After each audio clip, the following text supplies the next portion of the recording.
You are listening to the Ready PDM Network.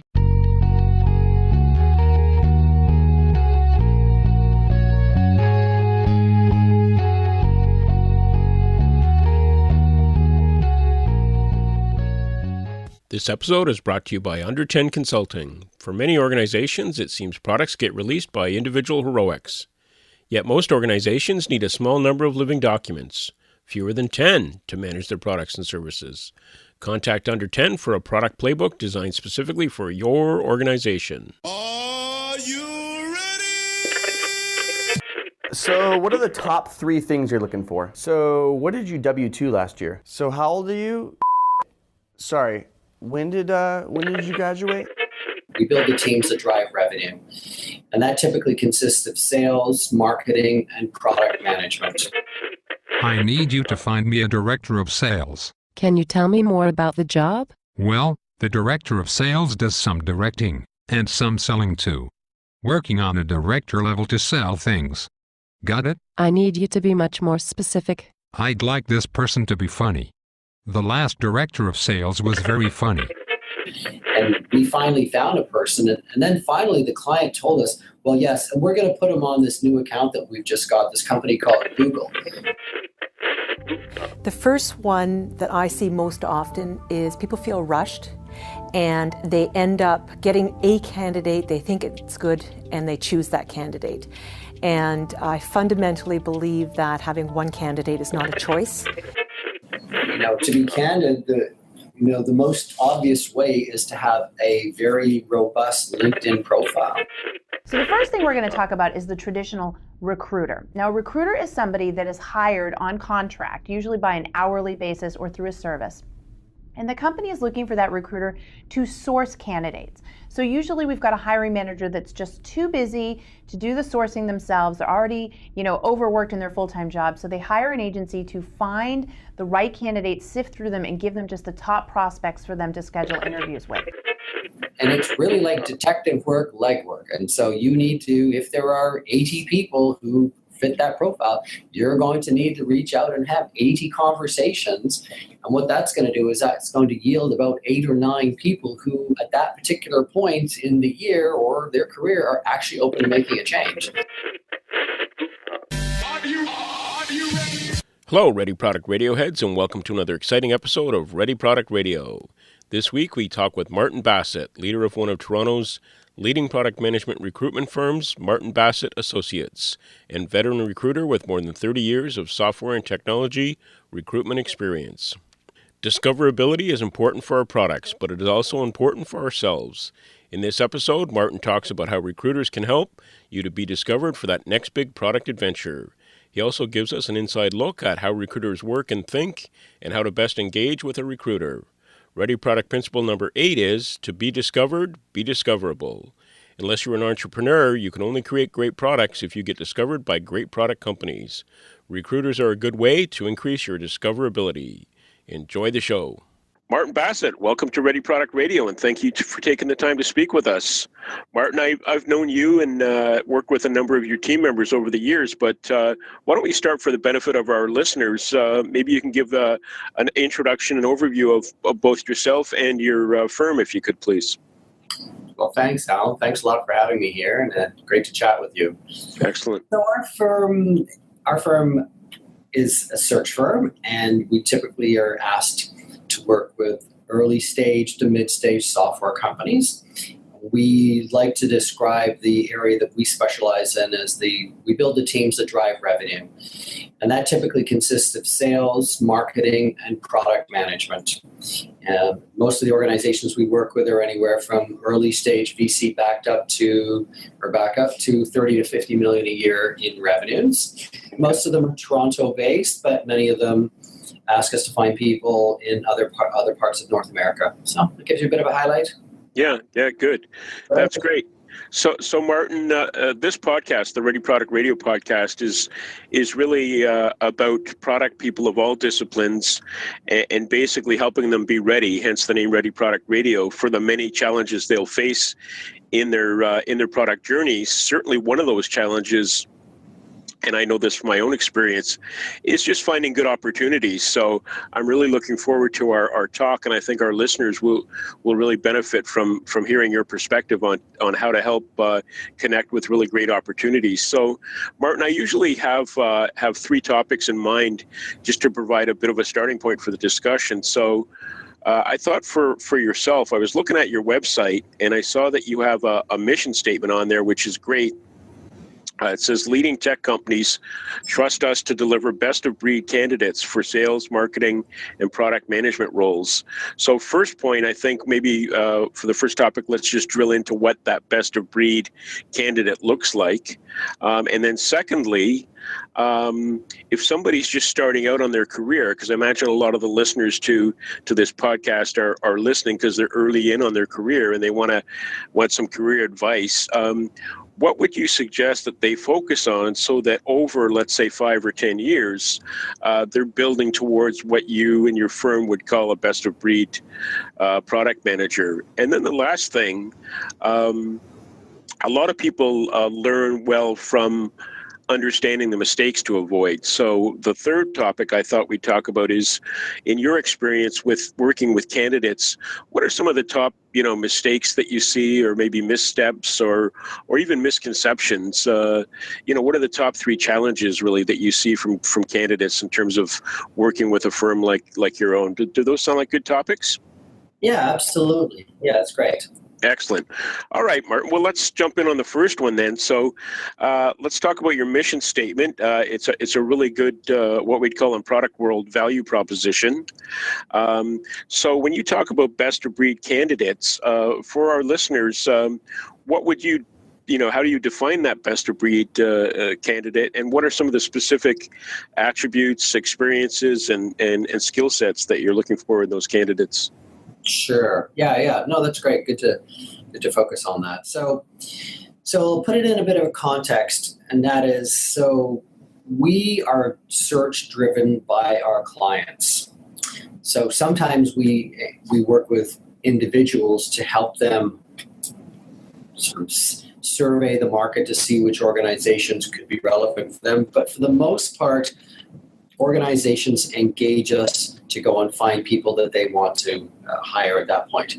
So those searches then drive the specific attributes and the characteristics, which then would in sum would drive the best of breed profile for the product managers that our clients are looking for. So, what informs that for us is that the type of organizations that we work with. And so the type of organizations that we work with are typically startups. They're VC backed. Their revenues are typically less than 30 million.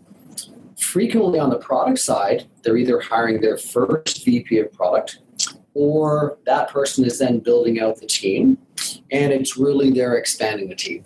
In many cases, I have been asked to find their first head of product, and so I'll ask, well, what are you doing for product today? And typically it's many of the senior executives get together, periodical on an ad hoc basis to do that. And what they need to do is bring much more discipline to it.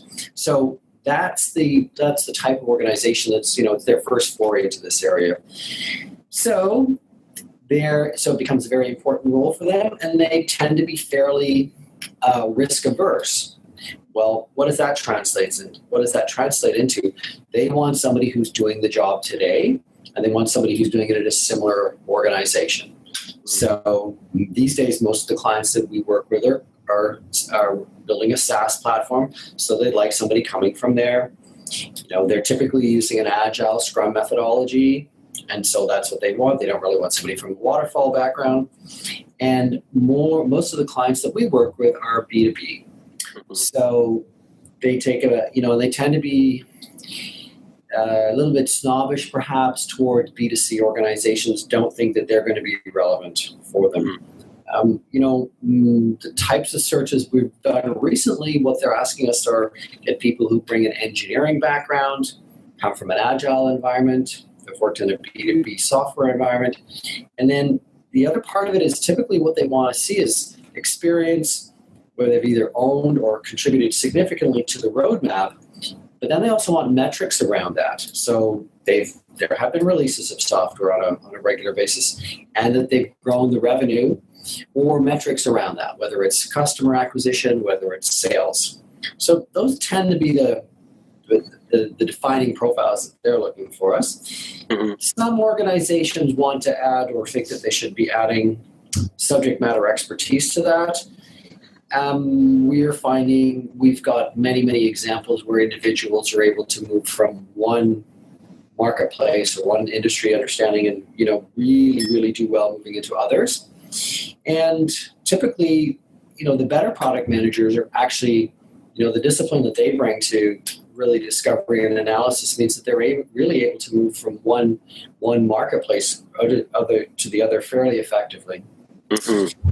But the other thing is that we need to remember that people, what they do is they hire people. So they hire people who have similar background to them. So if the head of product came from engineering and has a very technical background, typically that's what they're going to want to see. Mm-hmm. So these are the types of things that inform what our clients ask us for, and then what then defines that, best of breed candidate, as you put it.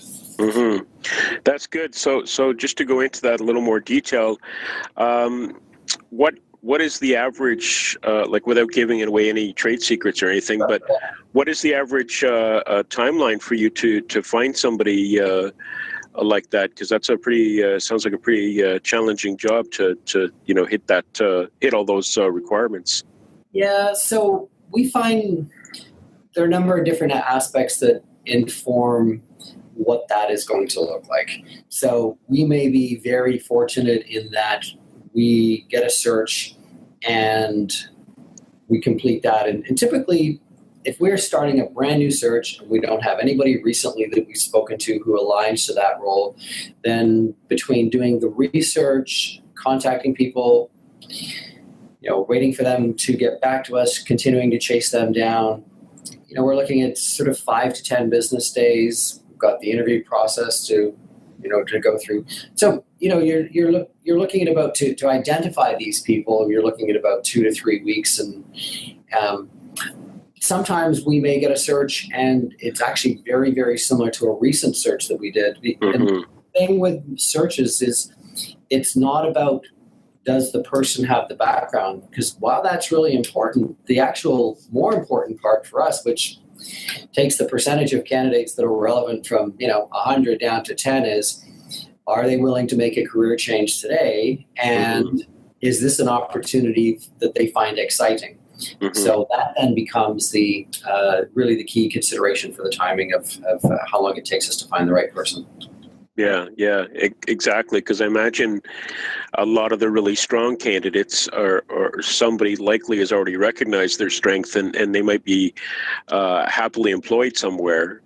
But you're trying to find somebody that has those strengths, but like you say, is also interested in making a move. And your point to that, the best people are always being called, and they never look for jobs because recruiters are reaching out to them on a regular basis. If you work in an area and become, a market master or a specialist in that area, you come to know really who are the top people. And so you're going to, anytime you get an opportunity that's relevant, you're going to reach out to them. Mm-hmm. And it really becomes about timing. So at some point, something will have happened in their role at that organization. Maybe there'll be some sort of dissatisfaction with what's going on. Maybe there will be talk of the company being acquired. Maybe some projects that were going to be approved have not been. And so you catch them on the day where they just go, maybe I should listen to that opportunity. Maybe I should go and check that out. And that's, that's really how the process starts for us. Yeah, that's good. And the other thing, I was wondering about was, you're representing the hiring firm, so you obviously have candidates that maybe you've interviewed in the past, but let's say somebody was listening and they're gainfully employed right now, but they are looking at maybe making a move. If they're not already in your Rolodex, quote unquote, through previous discussions, how would they go about connecting with you? Because you're representing the hirer, so how would they get on your radar, so to speak? Yeah, that's an important thing for people to be thinking about, which is their profile and how they're going to be discovered by recruiters, whether internal recruiters by organizations or whether they're third party, hired guns like ourselves. And to be candid, the most obvious way is to have a very robust LinkedIn profile. Because every search that we do, people say, oh, well, you're a Rolodex and you're a database. Well, yes, they are very comprehensive, but our database is not updated every day by the individuals in that database. LinkedIn is. And so every individual that's on LinkedIn has the opportunity to add, to subtract, edit to their LinkedIn profile. They can be very selective on the keywords that they're using. So product manager, expert in Agile Scrum, you put that as your keyword, you're going to get, that's the type of search string that a recruiter will use. And so if you use that in yours, you're going to be optimized to that search and you are going to pop up. So people need to be thinking about not only what they include, which is their experience, awards, things that really make them stand out from others, in the field, but what are the search criteria that the potential searcher will be using, and map out the keywords to that. Yeah, that's a good point. Now, what about referrals from colleagues and whatnot? How does that play in terms of your networking at all? In other words, if you reach out to somebody, do you often find, okay, maybe they're not interested, but they know somebody really good who is as well? Very much so, yes. And in fact, some of my top recruiters will say that a significant percentage, perhaps 50 to 60% of the people that they actually place in the roles will refer to them by somebody else. So, and because if we're talking to somebody that we believe has credibility and has major accomplishments in the field, and they actually say, this other individual, you really should talk to them, that's a validation that for us is very, very powerful. Good. Yeah. So I think for our listeners, I guess, just unpack that a little bit, making sure they keep their networks warm, as they say, and don't climb into a hole. Because I know myself, Martyn. I talk to a lot of people, and something comes up and they need to make a change, and then they turn around and they realize that they haven't kept their network, quote unquote, warm, and they've got to kind of start from a standstill. So I don't want to put words in your mouth, but I'm suggesting you would recommend that networking is something that people should be doing at all the time, whether they're gainfully employed or not. Is that correct? Yes, and there are a lot of different areas for networking as well. One can be with your colleagues. There can be different conference groups. So there's a Product Management Association of Toronto. That's a great organization to be affiliated with. And, one of the things that also I think is important is, well, if you're a business person in general, but in this area specifically, you get a call from somebody, be open, listen to it.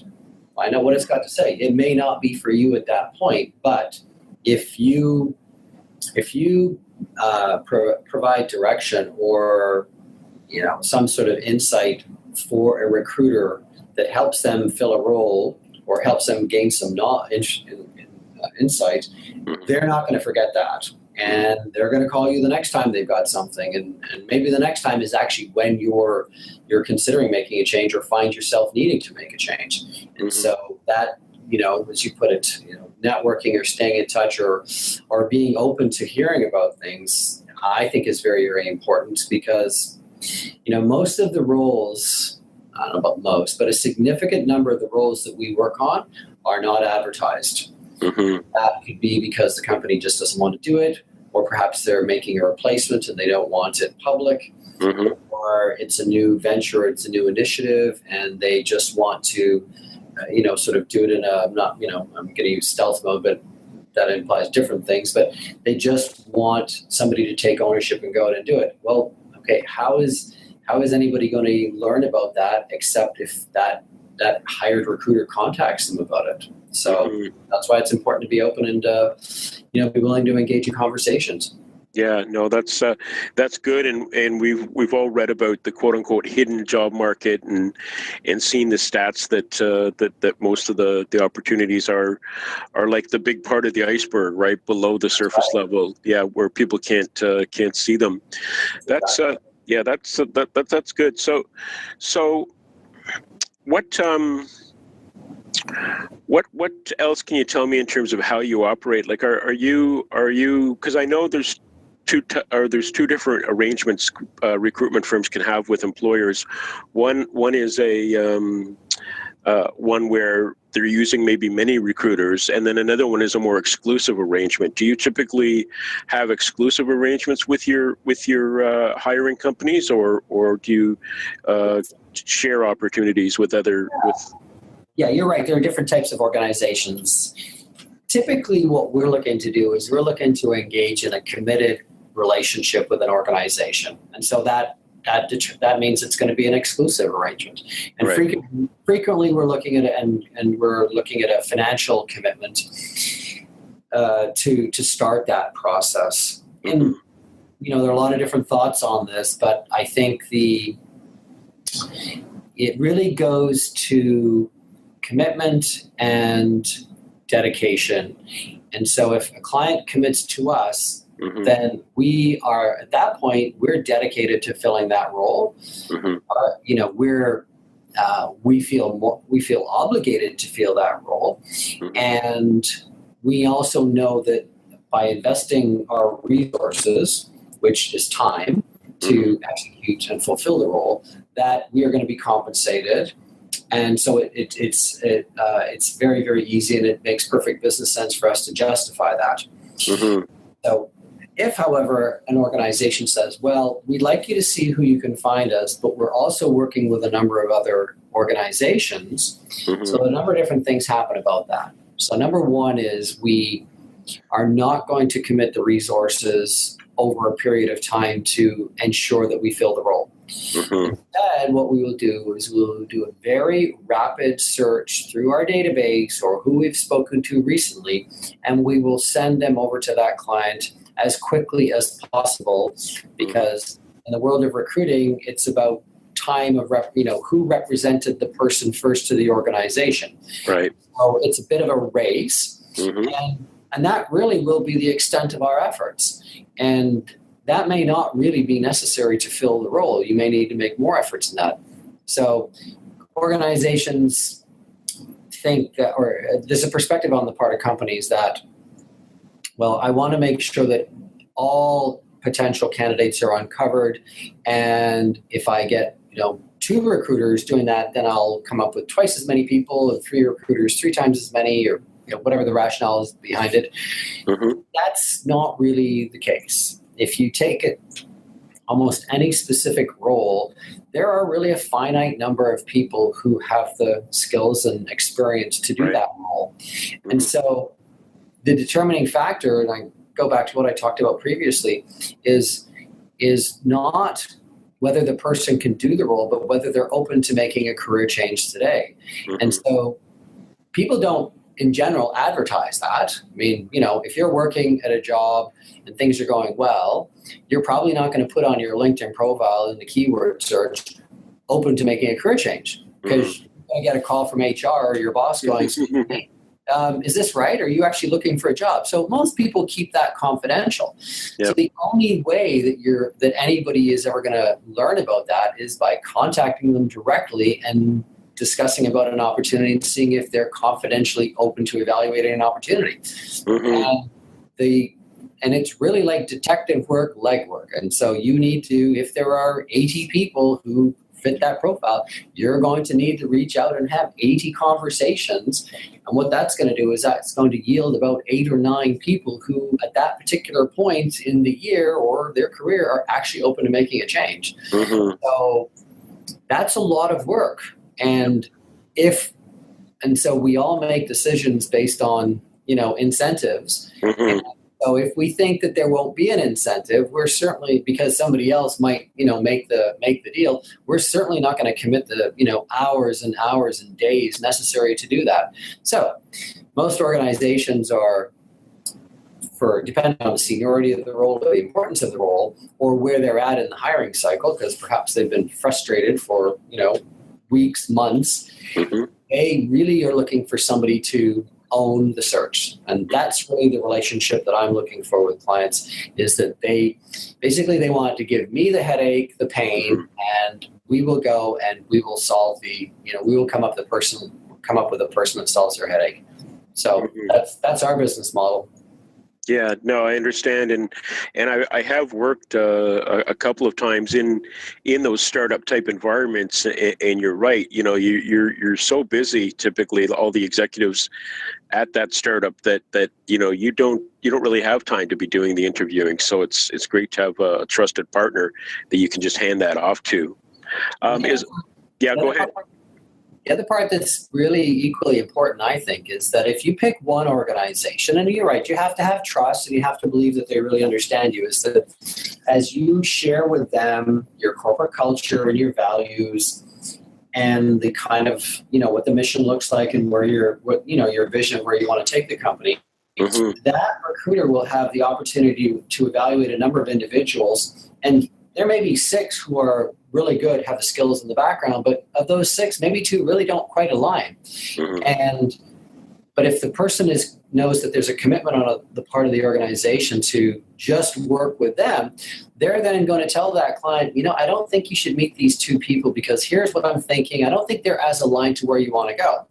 However, if there's no commitment, they're just going to send the person out and go and, cross their fingers and hope, because you really don't know, because you're just not going to take the time to really understand the client. And so that just means it's more work for the client to evaluate more candidates, because really the recruiter's trying to hedge their bets and, cover as many spots as possible, which again, it's you talk to, like, do you have the time and how much time do you want to invest, as opposed to, outsourcing that and getting the trust has to be there. You have to believe that they really do understand and align to where you want to take your organization. Yeah, that's a good point. And one of the things I was thinking as I was listening to your answer there is I think sometimes, like you say, it is so competitive, as time is so urgent, that I think it might even be better on the candidate's side if they had somebody like yourself that was exclusive, because the other thing that happens, Martyn, is the candidates get a barrage of calls from, let's say, 10 different recruiters, all about the same opportunity, right? So then the candidate has to do a lot more work too, because they might have a great 15, 20-minute conversation, only to realize, oh, this is the same opportunity I talked to the other guy about a week ago, right? That happens. Absolutely. Yep. Yeah. So what, like, you guys have been doing this for a while. What has been the change with the prevalence of LinkedIn and there's other online services as well, and social media, because what you describe is what I would call a high touch type of service, right? Trust, personal relationships. So has any of that gotten kind of chipped away or changed by higher and higher use of social media and LinkedIn and things like that, or are those just kind of value-added tools, but your fundamental, value propositions remain the same? Yeah, it is interesting to see all the changes that have come about in the different platforms that are available.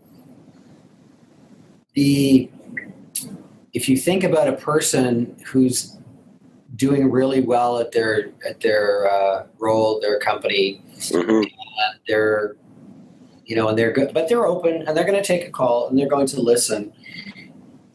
They're still going to want to have a lot of professionalism, which is confidentiality and trust, and high level of knowledge about the role.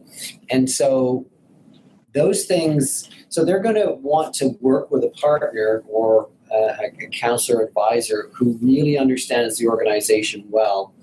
And so they are probably not going to just submit their resume, to an organization and hope something comes of it. If you're in a situation where you find yourself out of work, well, obviously you're going to, you're going to need to do that. But for people who are not in that situation, they're definitely going to, they'll be open to hearing about something, and they'll be, flattered or intrigued that somebody reached out to them via LinkedIn, but they're still going to take a very discovery type of approach to, okay, tell me about the opportunity. Where is it? What is it? Why would I want to go there? What's the company doing? And based on the level and depth of information they get, they're then going to make a decision. Do they really want to, do they want to work with this person? Do they trust what the person's saying enough? Because if they do, they're then actually going to need to put in quite a bit of effort. Like nobody can just say, oh, well, tell your client to go look at my LinkedIn profile, and if they like it, I'll meet them for a coffee. That's not going to happen. That person's going to need to prepare an updated CV. They're going to need to go and meet the recruiter, all of which takes significant time. They're going to need to be prepared to share some pretty confidential information around what their accomplishments look like, what they're making. And, and they're not going to do that unless they've got that, confidence that they're dealing with somebody that they can trust. So LinkedIn is a great vehicle, but I think it's really, like most of these, it's the starting point of what could develop into something. Yeah, that's a good point. So you just mentioned the CV. So again, given that most of my listeners here are probably going to be on the candidate side of this equation, although there may be some on the other, is the importance of the CV changed? Has what you're looking for in a CV changed? Any thoughts you can share there? Because I know it's something that candidates, stress about, and they spend, do 20 versions, and then one person will tell them it's too long. The next person will tell them it's too short. The next person will tell them that they need bullet points. The other person will tell them, no, that looks too informal. Anything that you've seen that's changed, or is the CV still the mysterious box that it's always been? Yeah. So I think there are a couple of points to address. One is length. I think you really don't ever want to go more than 3 pages. Okay. I think it's perfectly fine to tailor a CV to the role. So if the role is for a VP product, and you've been a VP product for 5 years, but for the previous 25, you were a product manager, well, you can telescope the previous 25 years into a half a page or a page, because really the only thing, for the most part, that the reader of that CV is interested in is what you've been doing for the last 5 years, because that's relevant to their role. So again, it's important to put a lot of people look at a CV from the perspective of how is this describing me? No, look at it from the perspective of how is the reader going to gain the context about what you're all about. So what is it going to be important to them, which is why I think it's fine to tailor it. And then the other part of it is a lot of people are, they get very generic and very boilerplate when it comes to describing what they've done. And so I think that what should inform how you describe what you did should be mostly focused around accomplishments. So do not take an HR job description of a product manager and basically summarize or highlight that. people are always looking, you need to stand out. And if everybody's using the same HR job description, there's nothing that differentiates you. So what you need to make sure you include are aspects around what you impacted. Did you increase revenue? Did you drive new customers? Did you accelerate release dates? Did you, whatever it might be, that's actually unique and distinct to that person, and they need to have that in there. And that's what the reader's going to be looking for. So, and if you worked at a company and if you owned a product that, went from zero in revenue to, $3 million a year, that is not bragging, that is a fact. And people want to read about, things that are measured. So that's the other part. And I'll just throw in, a couple of others. So Sure. I'll see a lot of resumes that will have, people will put their personal attributes. I never look at that. Yeah.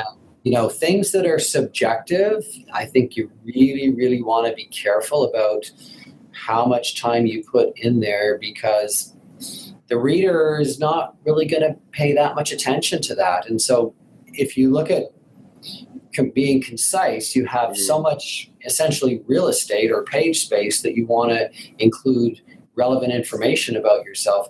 Putting things that, are subjective and really the reader may not look at is not the best use of that space. So better to say, oh, I'm affiliated with this organization, or I won this award, or whatever it happens to be.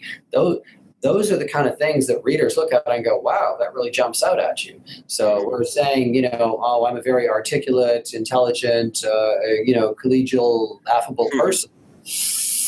Yes, I'm sure you are, but that's there are different places to be stressing on. And in the situation where they're going through you, are your recruiters the primary audience for that resume, or do you pass that resume through, and let's say you pass through 3 candidates to your employer that's engaged you, or are they looking at it closely as well? That's the other thing that I've always wondered about, whether the resume in this case is primarily for you guys, or is it also for the employer, or any thoughts on that? Yes, definitely. So the resume is for both. Okay. We will sometimes make some suggestions, sometimes strongly make suggestions, what people might want to add. But the other thing is that part of what we do on behalf of our clients is that we meet and interview every person that we would present to the client. And part of what our interview process involves is not only going over their background and what they've done, but really pulling out those accomplishments. And in fact, sometimes we send people back and say, listen, we need to come up with 5 really great, amazing bullet points. What makes you different, or what have you done, and what have you accomplished over the last 2 years that differentiates you from every other person, every other product manager in your organization? And those are the things that we really highlight in what, which is our candidate profile, which we combine with the CV and submit to the client. So they're all contained in one document. And so that ensures that the client is not only going to see the background, but will also see that which differentiates this person from others. Yeah, that's good. I want to respect your time here, Martyn. So let's move on to the third point, because I think we just covered the first 2. So, like I said, a lot of people learn by understanding what not to do. So you've been in this business a long time. I'm sure you've got lots of maybe humorous and maybe tragic stories. But what are some of the mistakes that you would say happen more often than you'd like in terms of working with firms like yours, and or just missteps that get you knocked out of the process too early? Like what are some of the key they call them traps, right, to avoid when working with a firm like yours that you could share with our listeners?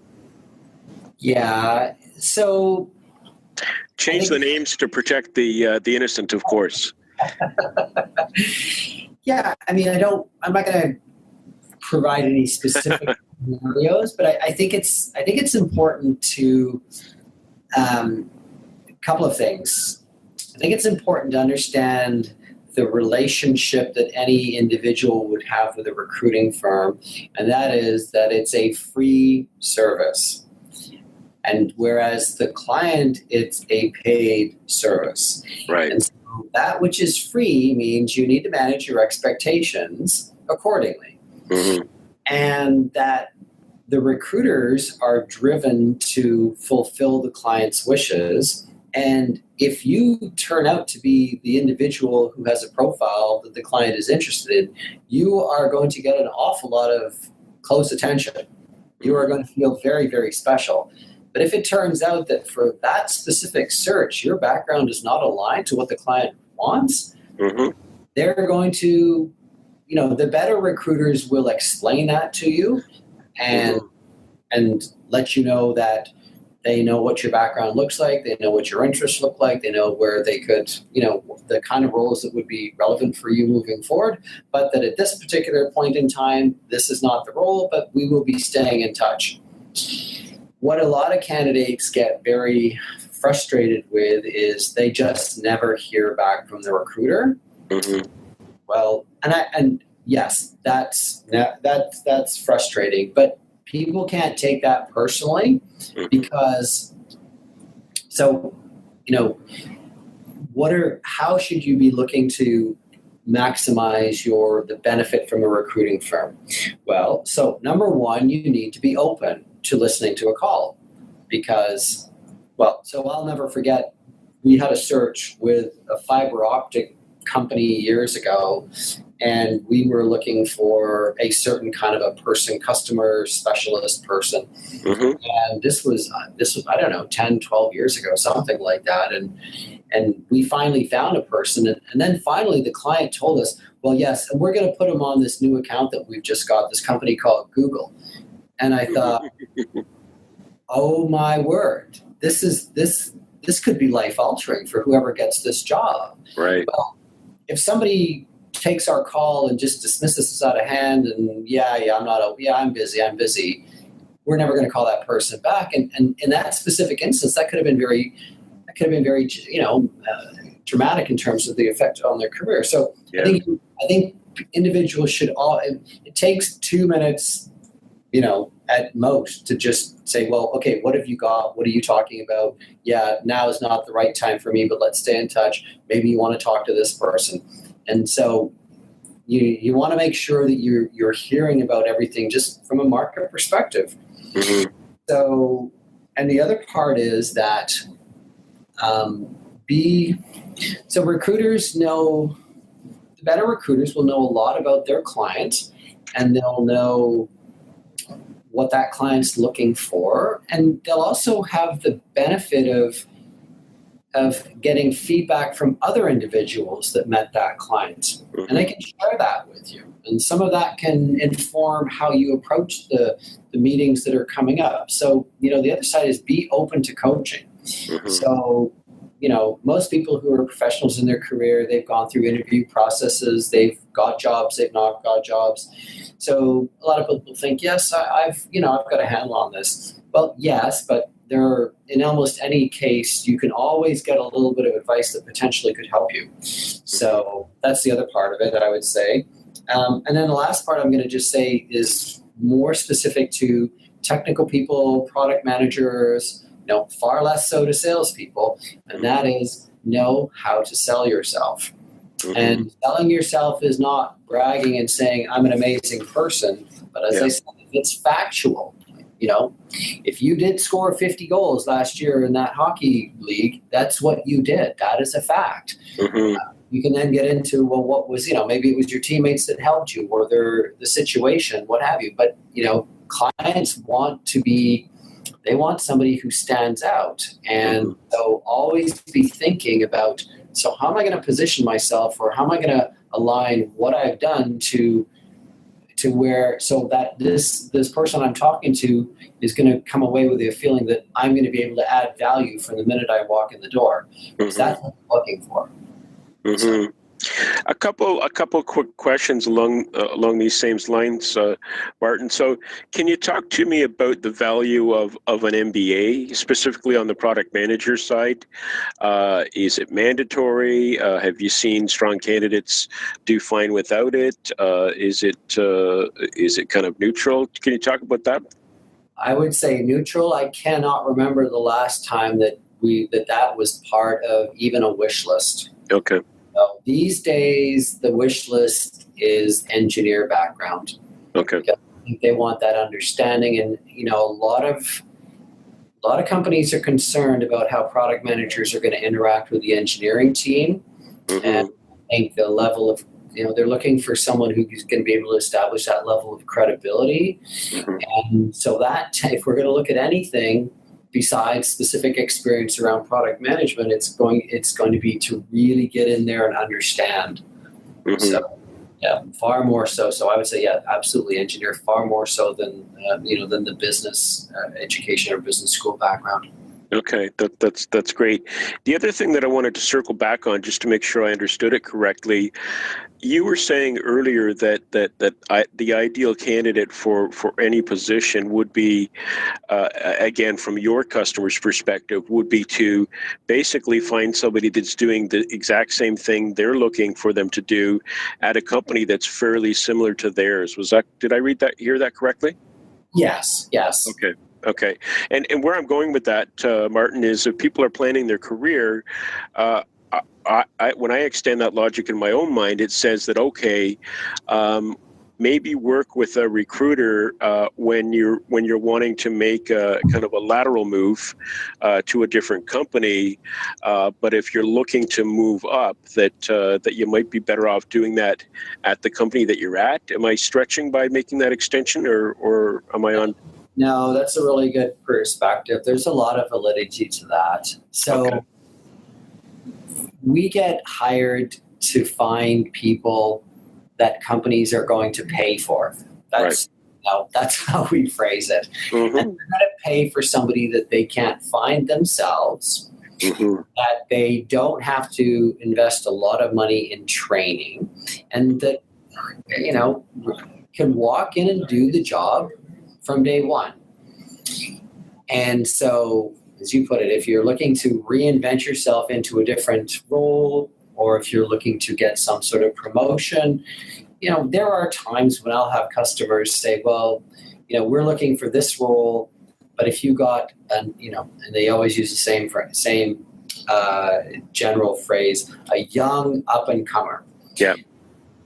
What they're really saying there is, we don't really want to pay for a person that we'd have to who's doing the job today. So for a product VP or leader is, let's say, 150, just throw that number out there. Well, they would like to get somebody for 120 that they hope can groom into that. Sometimes you'll see that, but that's not often the case. So, but your point is really valid in that, yes, people will come to me and they'll say, yeah, I want to move into a management role. I'd like to be in a leadership position. And so my next move will be that. And, currently they're an individual contributor, and I'll counsel them and say, you're probably better off getting that experience or seeing if your own organization will promote you, and or getting the feedback from your company in terms of why have they not done that already? Yeah. And maybe there isn't an opportunity that's at that particular time, but they need to ask themselves that.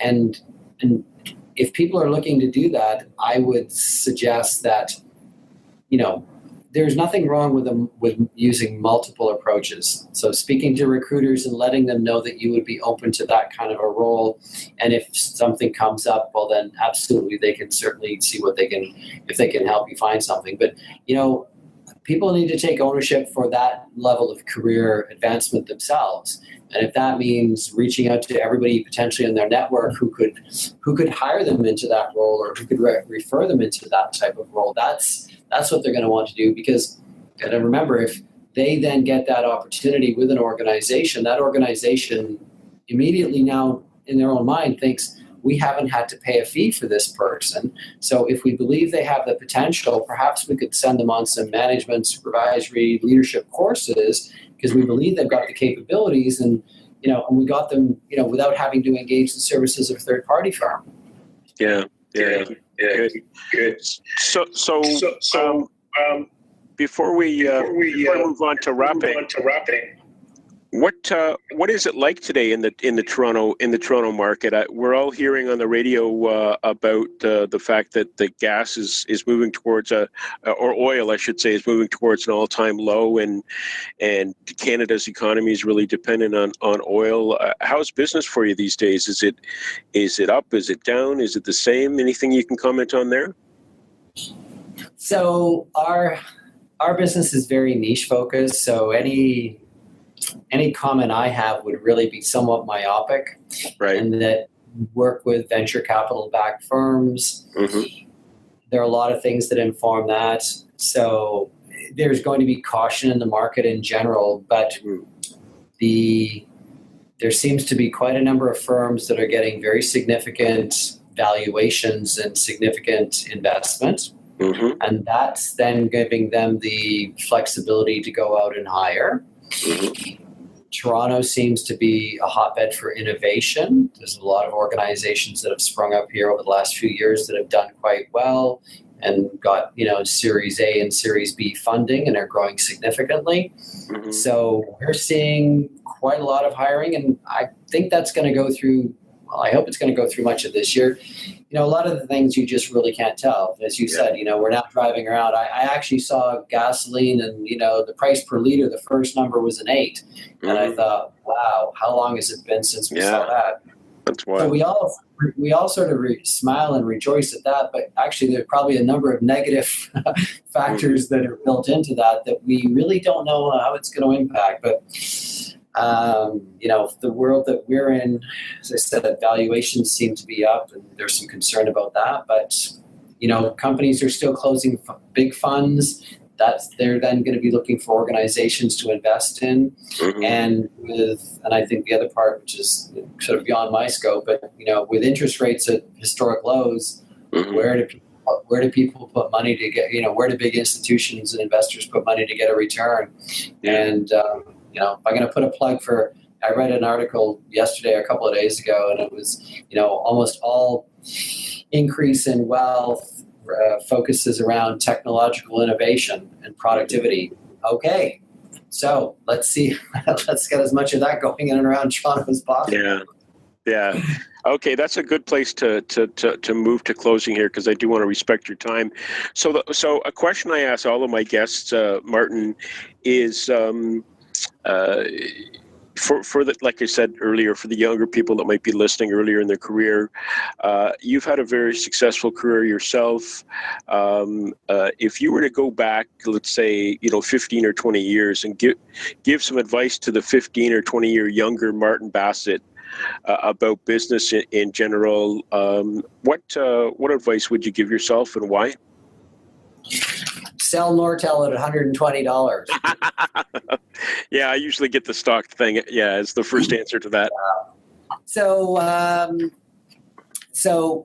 we're all good at some things, and we're all not nearly as good at other things. Mm-hmm. So for me, it's been hire what I can't do. So I'm a business development person, sort of chase the shiny object, chase the next thing. Mm-hmm. Who's managing the office? Who's focusing on developing the people internally? That's not my strong suit. So, mm-hmm. That's what I've needed to do. And that's, so what you don't do, make sure you get from somebody else is probably the best thing that I can offer. Because unless you want to be an island, mm-hmm. you're going to need complementary capabilities around you to achieve where you want to go. Yeah, that's good. That's good advice. And Martyn, if there's listeners that are intrigued with something specific you said, or want to follow you or get in touch with you, is there any contact information that you're comfortable sharing?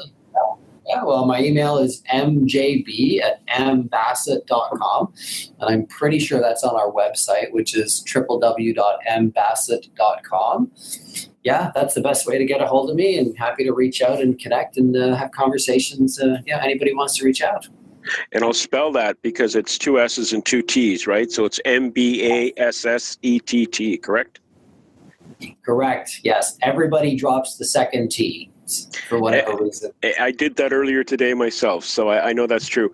Listen, Martyn, this has been very good, and I'm sure our listeners will really enjoy it because, like I say, finding opportunities is one of the many challenges on the product journey. So, on behalf of Ready Product Radio and our listeners, I'd like to thank you for your time, and maybe we can do this again, next year and see, expand on the topics a little more or something.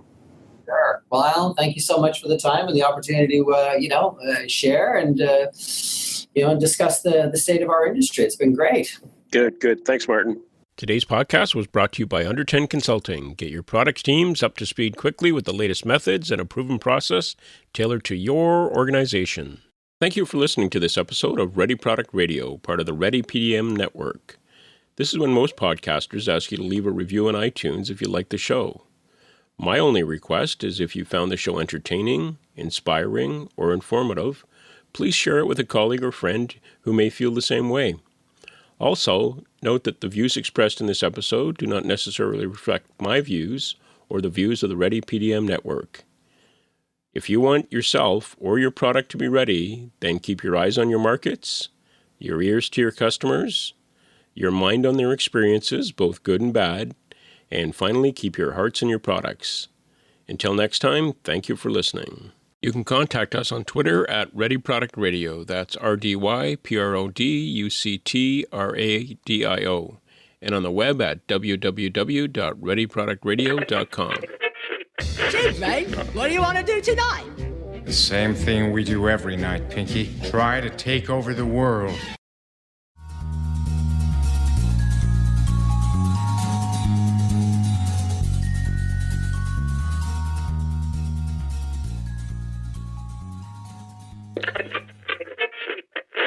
You're still here? It's over. Go home. Go.